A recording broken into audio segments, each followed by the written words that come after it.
కోడి మేకలాగా గోవు కూడా జంతువే కదా, అలాంటప్పుడు దాన్ని కోసుకుని తింటే తప్పేంటి అని అడ్డంగా వాదిస్తున్న ఓ అజ్ఞానులారా, గోవు కూడా జంతువే, కాని ప్రపంచంలో మరే జంతువుకు లేని, చివరకు మనిషిగా పుట్టిన నీకు నాకు కూడా లేని చాలా ప్రత్యేకతలు గోవుకుంది.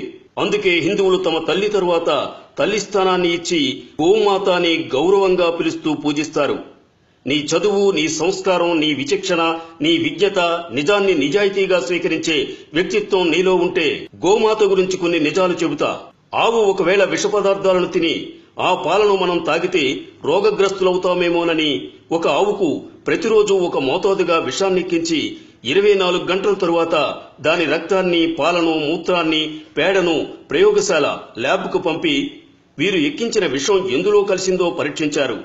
అలా ఒకరోజు 2 రోజులు కాదు, ఏకంగా 90 రోజులు ఢిల్లీలోని AIIMS, all India institute of medical sciences కు పంపి పరీక్షించారు. ఆ ఆవు పాలలో గాని, రక్తంలో గాని, మూత్రంలో గాని, పేడలో గాని విషపు ఛాయలేవీ కనిపించలేదు వారికి. గరళాన్ని శివుడు కంఠంలో దాచుకున్నట్టు ఆ విషాన్నంతా తన కంఠంలో దాచుకుంది గోమాత. మరే జంతువుకు లేని విశిష్ట గుణం ఇది. ప్రాణవాయువును పీల్చుకుని ప్రాణవాయువును వదిలే ఏకైక ప్రాణి. విషాన్ని హరించే గుణం ఆవు పాలకుంది. వైద్య శాస్త్రానికే అర్థం కాని రోగాలను సైతం తన మూత్రంతో తరిమి కొట్టగల శక్తి గోమాతది. ఆవు నెయ్యి, బియ్యం రెండూ కలిపి వేడి చేస్తే ఇథలిస్ ఆక్సైడ్, ప్రోపలిస్ ఆక్సైడ్ అనే శక్తివంతమైన వాయువులు విడుదలవుతాయి. కృత్రిమ వర్షాన్ని కురిపించడానికి ప్రోపలిస్ ఆక్సైడ్ శ్రేష్టమైనది. గోమూత్రం ప్రపంచంలోనే సర్వోత్తమమైన కీటకనాశిని. గోవు పేడ, మూత్రం ద్వారా తయారయ్యే మందులతో ఉదరకోశ వ్యాధులను నయం చేయవచ్చు. ఇళ్లను, వాకిళ్లను ఆవు పేడతో అలికితే రేడియో ధార్మిక కిరణాల నుండి మనల్ని కాపాడుకోవచ్చు. ఆవు పేడలో కలరా వ్యాధిని వ్యాపింపజేసే క్రిములను నాశనం చేసే శక్తి ఉంది. 1 తులం నెయ్యిని అగ్ని యజ్ఞంలో వాడితే 1 టన్ను ప్రాణవాయువు, ఆక్సిజన్ ఉత్పత్తి అవుతుంది. గోమూత్రం గంగాజలమంత పవిత్రమైనది.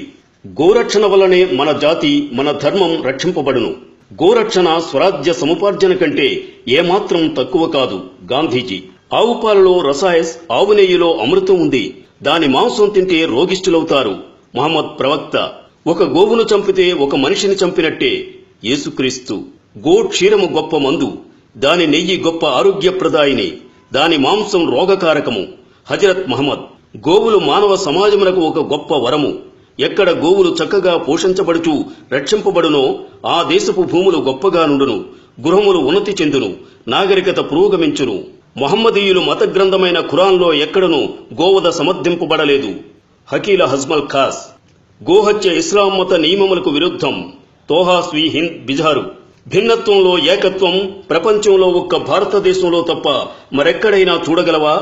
నువ్వు హిందువైనా, ముస్లిమైనా, క్రిస్టియన్ అయినా నా దేశంలో ఉన్నంత వరకు భారతీయుడివి. నా దేశ సంస్కృతి సంప్రదాయాలను గౌరవించడం నీ ధర్మం.